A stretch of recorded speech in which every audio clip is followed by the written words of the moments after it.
Anita. Sais-tu pourquoi tu te trouves là? Il y a ta belle-fille qui intercède pour toi depuis une semaine. Et en tant que juste devant Elohim. Sa prière a été entendue.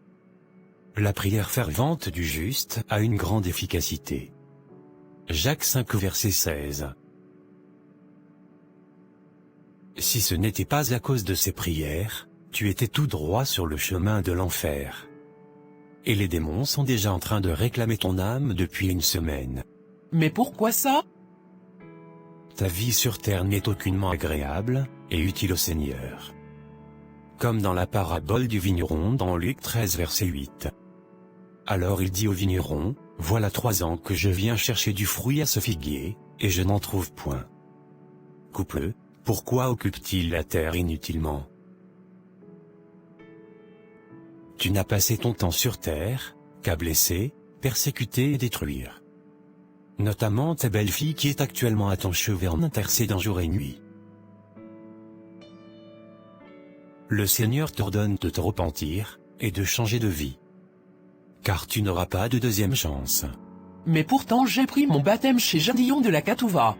Le baptême sans la foi et l'obéissance est vain. Car l'obéissance vaut mieux que le sacrifice. 1 Samuel 15 verset 22. Comme le brigand à la croix, dans Luc 23 verset 42 à 43, qui n'a pas été baptisé, mais qui a été sauvé par la foi. Et la foi conduit à l'obéissance.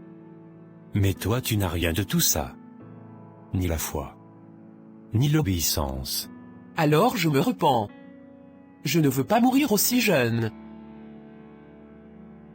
Je veux changer, et demander pardon à toutes les personnes que j'ai blessées. Seigneur, s'il te plaît, pardonne-moi. Et sauve-moi.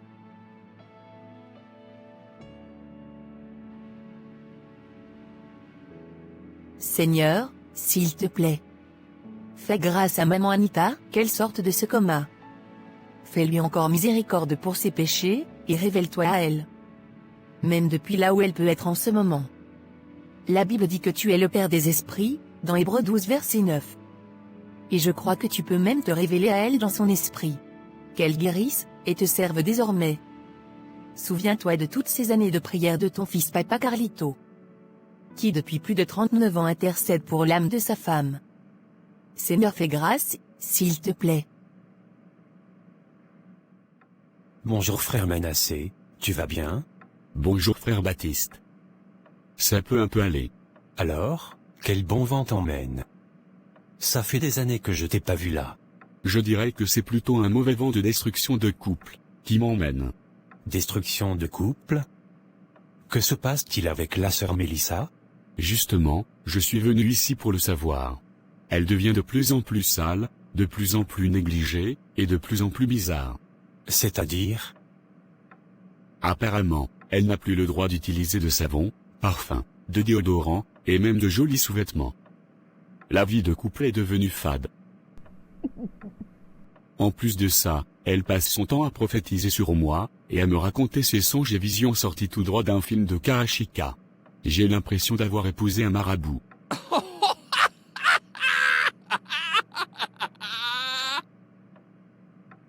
Ça te fait rire? Non, pas du tout. Mais la Bible nous dit dans Matthieu 11 verset 12, que le royaume des cieux est forcé. Et que ce sont les violents qui s'en emparent. Alors pour vous les violences, c'est de se négliger, et de ne plus se rendre propre et belle pour son mari? Oui, aussi. Tout ça c'est de la séduction. Et la séduction vient des esprits des eaux de l'océan Indien. Dieu m'a révélé ça dans un songe. Voilà. Encore un songe. À quoi vous servent vos Bibles? Il est dit dans Jean 1 verset 1. Au commencement était la parole. Et non pas, au commencement étaient les songes, et les visions. Tu manques simplement de révélation, mon frère. Je prie que le Seigneur te confirme tout ça en songe et en vision. Prie plutôt, pour que le Seigneur me confirme tout ça au travers de sa parole. Car tout songe et vision qui ne rejoignent pas la parole, ne m'intéresse pas.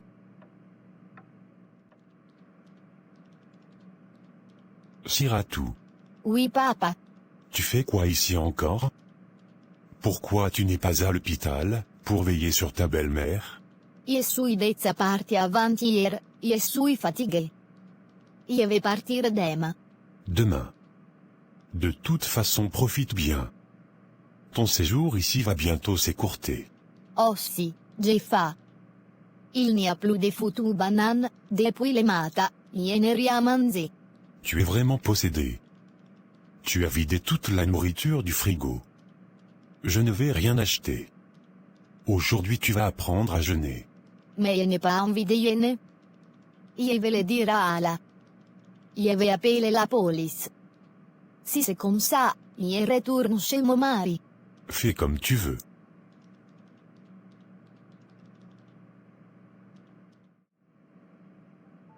Merci Seigneur pour cette grâce que tu m'as faite. Je veux véritablement te suivre. Maman Anita? Oui ma fille.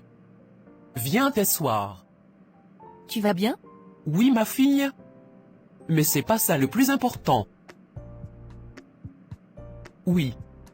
Le plus important est que j'ai donné ma vie à Christ. Et je te demande sincèrement pardon pour tout le mal que je t'ai fait. Maman Anita, Siratou. Tu fais quoi ici? je suis venue te voir. Et j'ai tout entendu. Oui tant mieux. On parlera de tout ça plus tard. Oui maman.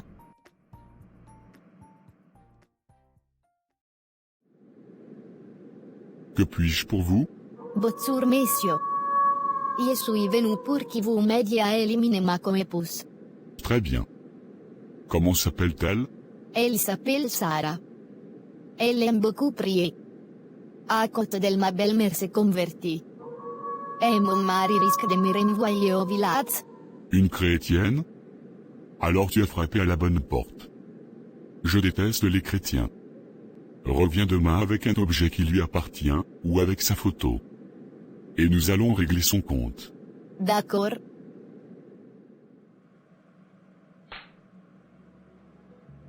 Ça va Sarah? Oui, ça peut aller, merci. Et toi? Oui, ça va aussi. Tu ne viens plus au travail depuis plus d'une semaine. Rien de grave, j'espère. Ma belle-mère était dans le coma. Elle a fait un AVC chez moi, pendant qu'elle se moquait de moi. Alors pendant tout ce temps, je suis restée à l'hôpital pour intercéder pour elle. Waouh! Quelle foi, et quel amour! Et gloire au Seigneur, elle est sortie du coma et elle a donné sa vie au Seigneur. Elle s'est même excusée pour le mal qu'elle m'a fait. Mais il y a toujours ma co-épouse dans les parages qui s'accroche.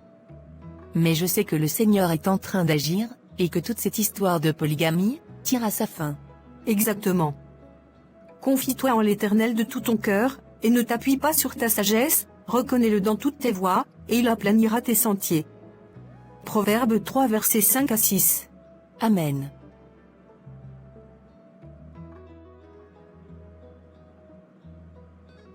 Je ne comprends toujours pas pourquoi tu m'as emmené dans cette boutique démoniaque. Il y a plein de pantalons pour femmes, et des robes avec des motifs.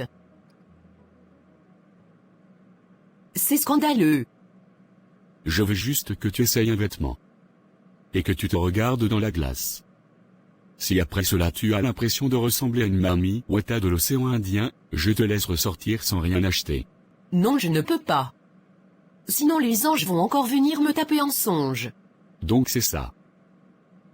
Tu as déjà vu dans la Bible, le Seigneur envoyer un ange, taper une femme en songe, pour lui empêcher de mettre une robe à motif ou un pantalon? Là j'ai la confirmation, ce sont des démons qui te visitent. Viens, on rentre à la maison, je vais beaucoup t'imposer les mains ce soir. Et tu auras ta délivrance une bonne fois pour toutes. M'imposer les mains? Oui. Tu es totalement possédé par ce démon qui te visite en songe matin, midi, soir. Et les vidéos de témoignages que tu regardes sur YouTube ne t'aident pas. Vous avez rejeté la pureté de l'évangile du Seigneur. Et vous avez embrassé la séduction du diable. Je ne veux plus de cette doctrine dans ma maison. Bonjour. Oui. Vous êtes qui? Je suis une connaissance à Papa Alain. Et vous, vous êtes sa femme venue du village, c'est bien ça? Je vous ai vu la dernière fois avec lui en ville. Oui, c'est moi. Pourquoi?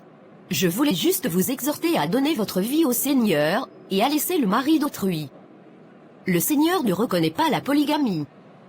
Et sûrement qu'il a prévu l'homme qu'il vous faut. Vous êtes une belle jeune femme. Et c'est dommage de devoir partager un homme à deux, quand on peut en avoir un pour soi seul. Je n'ai pas besoin de tes conseils. Je ne vais pas laisser mon mari. Et moi aussi je suis chrétienne. Plus que toi-même. Avec ta tête de versets bibliques. Gloire au Seigneur, si j'ai une tête de verset biblique. Mais si je dis tout ça, c'est par amour. Parce que je veux votre bien. Jésus vous aime. Et il veut le meilleur pour vous. Mais vous devez renoncer à tout ça. Et le suivre. Car la polygamie produit la jalousie et l'envie. Et il est dit dans Galates 5 verset 26. Ne cherchons pas une vaine gloire, en nous provoquant les uns les autres, en nous portant envie les uns aux autres.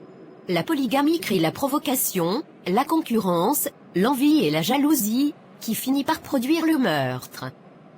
Comme autant aucun a tué Abel par jalousie dans Genèse 4 verset 8.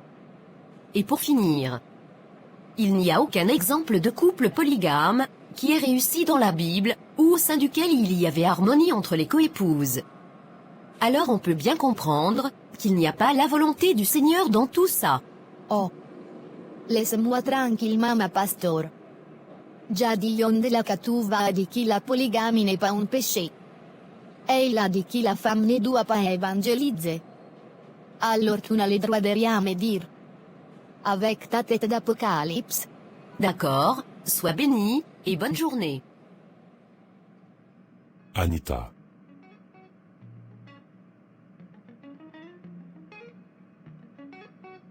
Merci Seigneur. Une nouvelle vie en Christ commence. Oui, arrivé à la maison, nous allons tous louer le Seigneur en famille. Amen. Allez viens. Rentrons chez nous.